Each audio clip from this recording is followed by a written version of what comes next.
Hi friends, welcome to सरकैंड्रॉन LDC classes. सरकैंड्रॉन LDC classes में आपका स्वागत है। आज हम लोग प्रयागराज डिवीजन में हुए सीसीटीसी कमर्शियल कम टिकट क्लर्क के क्वेश्चन पेपर में पूछे गए रेलवे नॉलेज के बारे में डिस्कस करेंगे। यह एग्ज़ाम 17 नवंबर 2022 को हुआ है। यह एग्ज़ाम 17 नवंबर 2022 को हुआ है। तो ये क्लास शुरू करते हैं। क्वेश्चन नंबर 71 है, तत्काल scheme for reserved ticketing was first started in the year. Your answer will be option ए 1997। कहता है आरक्षित टिकटों हेतु तत्काल सेवा का जो शुरुआत हुआ है वह 1997 में हुआ है, इसलिए इसका आंसर ए सही है। Question number 72, what is the discount on freight for loading bag consignment in open wagon. Your answer will be option C 20%। कहता है बोरी वाले सामान को अगर खुले वैगन में लोड किया जाता है तो उस पर 20% का छूट दिया जाता है, इसीलिए इसका आंसर ऑप्शन सी होगा 20%। Question number 73, head of dealing public complaints at headquarter is. Your answer will be option B AGM, additional general manager. कहता है मुख्यालय में जो है जन परिवाद को सुनने का जो मुख्य अधिकारी होते हैं वह एजीएम होते हैं, अपर महाप्रबंधक होते हैं। Question number 74, luggage ticket is printed in. Answer will be option B 3 foils. Luggage ticket जो होता है उसको 3 फॉइल्स में प्रिंट किया जाता है, लिखा जाता है, बनाया जाता है, तैयार किया जाता है। Question number 75, full form of NTES। Answer will be option C national train inquiry system. NTES का जो फुल फॉर्म होता है वो होता है नेशनल ट्रेन इंक्वायरी सिस्टम, राष्ट्रीय ट्रेन पूछताछ व्यवस्था जिसको हिंदी में बोलते हैं। Question number 76, maximum number of train journey permitted on single journey ticket is.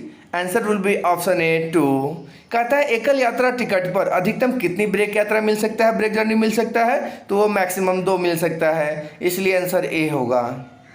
Question number 77, which of the following is not A mode of public grievances redressal. Answer will be option D PNM। कहता है कि इनमें से कौन जन परिवाद को सुलझाने की एक व्यवस्था नहीं है, तो CPGRAM है, इसके द्वारा पब्लिक कंप्लेंट्स को सुलझाया जाता है। रेल मदद है, ये भी एक ऐप है जिसके द्वारा पब्लिक कंप्लेंट को सुलझाया जाता है। स्टेशन कंप्लेंट बुक है, उसके द्वारा भी पब्लिक कंप्लेंट को सुलझाया जाता है या वो भी होता है। लेकिन PNM जो है यह आपका एक पब्लिक कंप्लेंट सुलझाने की व्यवस्था नहीं है, इसीलिए इसका आंसर डी हो जाएगा। Question number 78, with whose permission private weigh bridge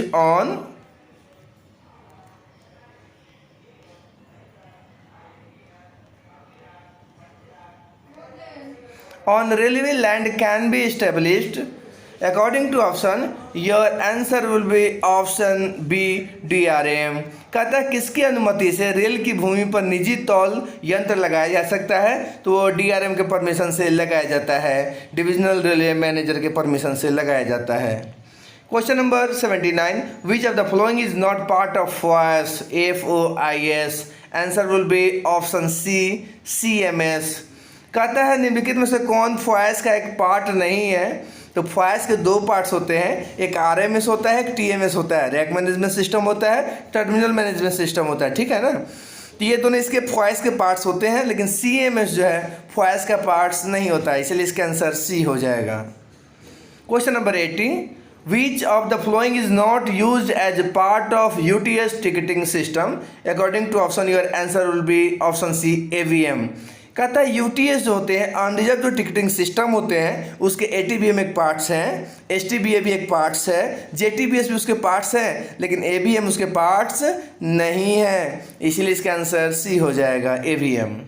question number 81, what are the criteria of earning for a station to be declared NSG3 category station according to option. Your answer will be option B 20 crore to 100 crore.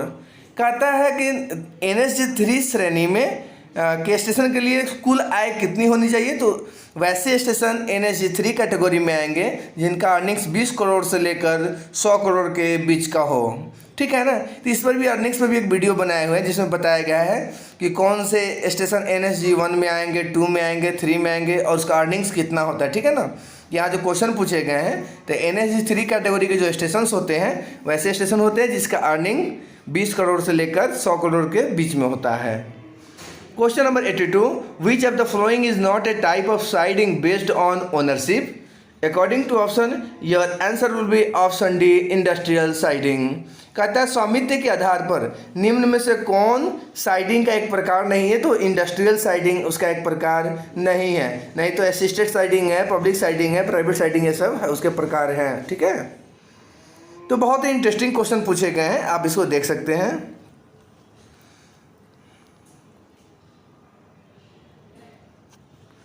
Question है, next question है, special minor units of catering stalls at ABC class of stations is allotted by? According to option your answer would be option B, division। कहता है A, B और C श्रेणी के station पर विशेष छोटी unit का जो आवंटन होता है वो डिवीजन द्वारा, मंडल द्वारा दिया जाता है, किया जाता है। ठीक है, तो स्पेशल यूनिट जो होते हैं, माइनर जो यूनिट्स होते हैं कैटरिंग स्टॉल के, जो ABC कैटेगरी के स्टेशनों पर लगाए जाते हैं वो डिवीजन द्वारा जारी किए जाते हैं, दिए जाते हैं।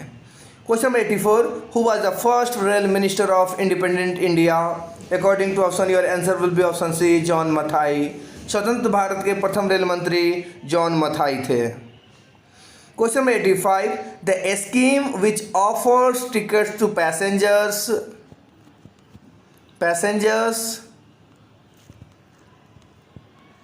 alternate trains in lieu of waitlisted tickets? Answer will be option B, Vikalp. कहता है वह योजना जो यात्रियों को प्रतीक्षारत टिकट के बदले में वैकल्पिक ट्रेन में टिकट उपलब्ध कराती है, वह विकल्प योजना है। विकल्प योजना में क्या होता है कि जैसे आप कोई टिकट बुक करते हैं, अगर वो टिकट वेटिंग लिस्ट है तो उस ट्रेन के, जिस ट्रेन में आप बुक किए हैं उसके 12 घंटे के अंदर में जो भी ट्रेनें अगर उस रूट की होंगी उसमें आपको उस वेटिंग लिस्ट टिकट की जगह पे कंफर्म टिकट दिया जाता है। कब? जब आप विकल्प ऑप्शन को चुनते हैं रिजर्वेशन के समय, तब। ठीक है, question number 86, how many times LAP is credited per year? Answer will be option B, twice. एक वर्ष में, एक साल में LAP जो है 2 बार आपको दिया जाता है। प्रत्येक 6 महीने में 15 LAP एक रेलवे कर्मचारी को दिया जाता है। Friends, what is the expand form of LAP? Please give the answer in the comment box. LAP का एक्सपैंड फॉर्म क्या होता है, आप हमें कमेंट बॉक्स में जरूर बताइएगा। Question number 87, what is the stipulated time for finalisation of minor penalty chargesheet? According to option your answer will be option A, 30 days. कहता है माइनर पेनाल्टी जो होते हैं उस एक लघु शास्ति को पूर्ण रूप से निस्तारित करने का जो दिया गया समय होता है वो 30 दिन का होता है, इसलिए इसका आंसर ए हो जाएगा। Question number 88, the period of advance reservation is? Answer will be option C, 120 days. कहता है अग्रिम आरक्षण कितने दिन पहले कराया जा सकता है? तो वह 120 दिन पहले कराया जा सकता है, इसलिए इसका आंसर सी हो जाएगा। Question number 89, DTC book is a complete record of which earning at a station? According to option your answer will be option B, coaching earnings. DTC जो बुक होते हैं वो हर कोचिंग अर्निंग्स उसमें mention किए जाते हैं, लिखे जाते हैं। Friends, what is the expand form of DTC? Please give the answer in the comment box. DTC का एक्सपेंड फॉर्म क्या होगा, आप हमें कमेंट बॉक्स में ज़रूर बताइएगा। Question number 90, which are the following station of Prayagraj station does not have a good shed? देखिए, ये आपके डिविजनल लोकल क्वेश्चन पूछे गए हैं कि प्रयागराज में वो कौन सा स्टेशन है या जहाँ पे गुड शेड नहीं है, जो ऑप्शन दिए गए उसमें से बताना है। तो आप इससे अंदाज कर सकते हैं कि आप जिस डिवीज़न में भी वर्क करते हैं उसके लोकल जो डिविजनल जो क्वेश्चंस होते हैं उसको ध्यान में जरूर रखिएगा। एज इसका आंसर सी होना चाहिए, PHD स्टेशन कोड है। इस स्टेशन पे जो है गुड शेड नहीं है प्रयागराज डिवीज़न में। Question number 91, what is minimum penalty for ticketless travelling? Answer will be option A, 250 rupees. कहता है अगर कोई यात्री बिना टिकट का यात्रा करते हैं, टिकटलेस ट्रेवल करते हैं तो उनको मिनिमम 250 रुपये का पेनाल्टी लगाया ही जाता है। तो ये बहुत ही कुछ इंटरेस्टिंग क्वेश्चंस पूछे गए हैं जिससे आप अंदाज़ा कर सकते हैं कि किस तरह के रेलवे क्वेश्चन हमारे LDC एग्जाम्स में पूछे जा रहे हैं। तो thanks for watching the channel sir कैंड्रॉन LDC क्लासेस।